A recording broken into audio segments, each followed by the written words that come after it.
The Suncoast Campaign for Grade Level Reading presents This Book is Cool.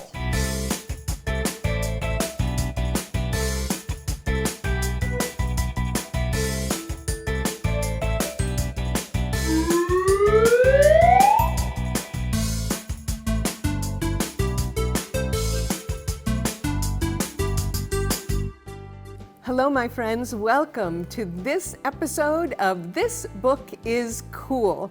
I'm very excited today because we have a wonderful book called Red-Eyed Tree Frog.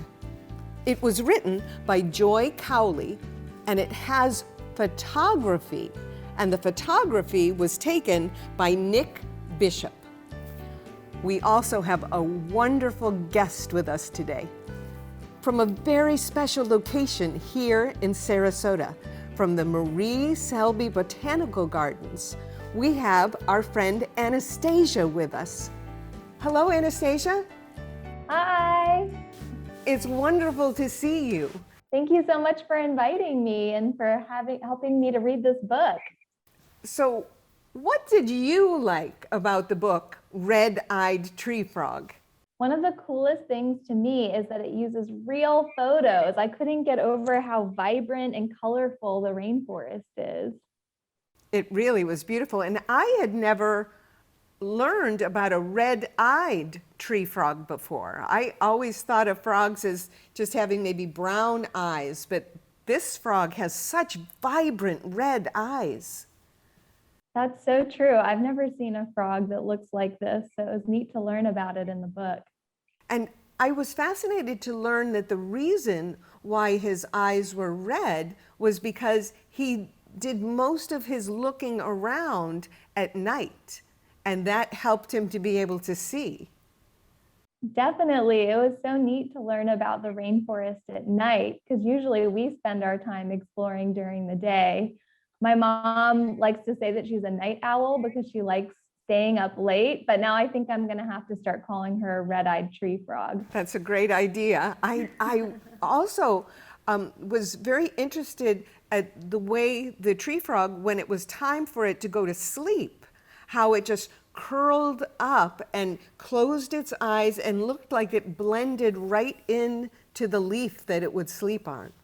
Totally. Yeah. One of my favorite pictures in the book is the picture of him when he's sleeping, and he looks so cute, all cuddled up. And I particularly liked that picture because he's curled up on a bromeliad. And we have a lot of bromeliads here at Marie Selby Botanical Gardens. And like you were saying earlier, I've never seen a frog quite like the frog in this book, but I've seen other tree frogs in the bromeliads here at the gardens. Well, I think Selby Gardens is one of the most beautiful places in Sarasota. And I know that you're known for your bromeliads, but you're also known for another kind of flower. Can you tell us a little bit about that?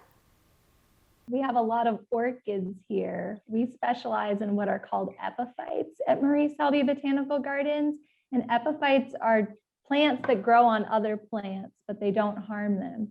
So a great example of that is an orchid or a bromeliad. A lot of ferns are also epiphytes. So yeah, you definitely, when you come to the gardens, you have to look up because that's where all of the epiphytes are, up in the trees. Now, you mentioned that you've seen frogs on the plants at Marie Selby Botanical Gardens. Is that something that anybody would be able to see if they came to the garden? Most definitely. You just have to look for them. If you use your observation skills, you can definitely see some tree frogs here at the gardens.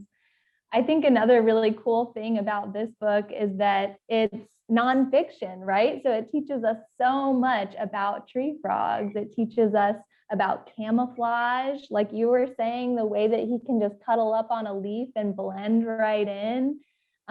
We know that they're called tree frogs because they spend so much time in the trees. You know, they even lay their eggs there. So it was so neat to learn so many fun facts about these cool red-eyed tree frogs. I agree with you. I loved that the book is a nonfiction book, and yet I enjoyed it just as much as some of the fiction books that I read. And I loved that by reading this book, I was experiencing science while I was having a great time learning about a creature that I felt was quite fascinating. It's neat to see how science is all around us. Just walk out your back door and you will see something interesting. It's just about observing the natural world around you.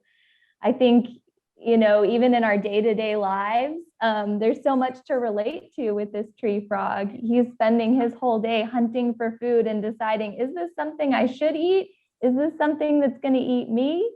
And I think that that's a really interesting thing that we deal with in our day-to-day lives as well, figuring out what we're going to eat and when we're going to go to sleep.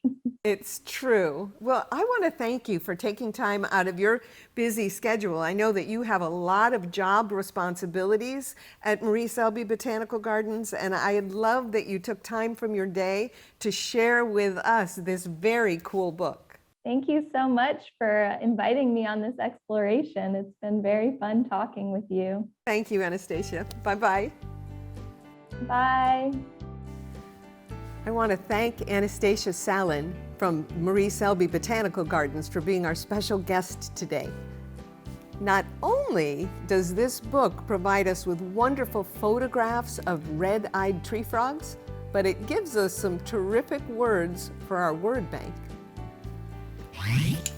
The first word for our word bank is the word swampy. Swampy. It means a wet lowland resembling a bog or a marsh. The next word for our word bank is the word toucan. Toucan. A toucan is a brightly colored tropical bird that has an enormous beak, and it eats mostly fruit. Toucan. Our next word is also the word of an animal. Katydid. Isn't that a great name? A katydid is a large green American grasshopper, and the males make very loud noises. And that's why they have the name Katydid. People thought that that was the sound they were making. Our next word bank word is the word slithers. Slithers.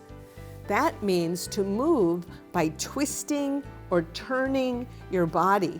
Have you ever done that when you've been laying on the floor trying to slither without using your hands or your feet to move? And our final word for our word bank is the word flicks. Flicks.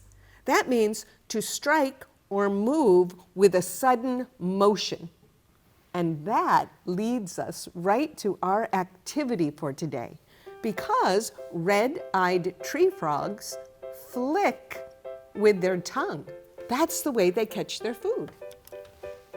So we have made a red-eyed tree frog. Now, we used part of a paper towel roll, and we cut a couple of pieces from it. So we have this piece, and then we put red eyes on it to be like our red-eyed tree frog. And we used pipe cleaners to give the frog legs. And then look what we attached. We used a pom-pom and some white paper to make a fly.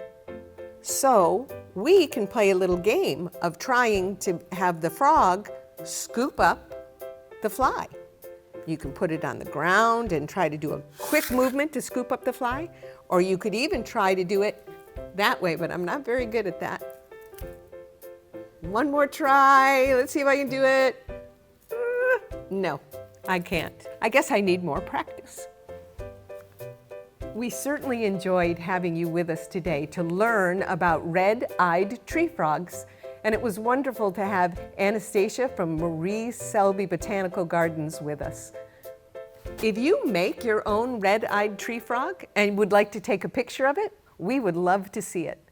Send your picture to connect@gradelevelreadingsuncoast.net. Remember, reading is the key to succeeding. You can read fiction books, you can read nonfiction books, but the key is to keep reading. All right, my friends, until the next time, bye-bye for now.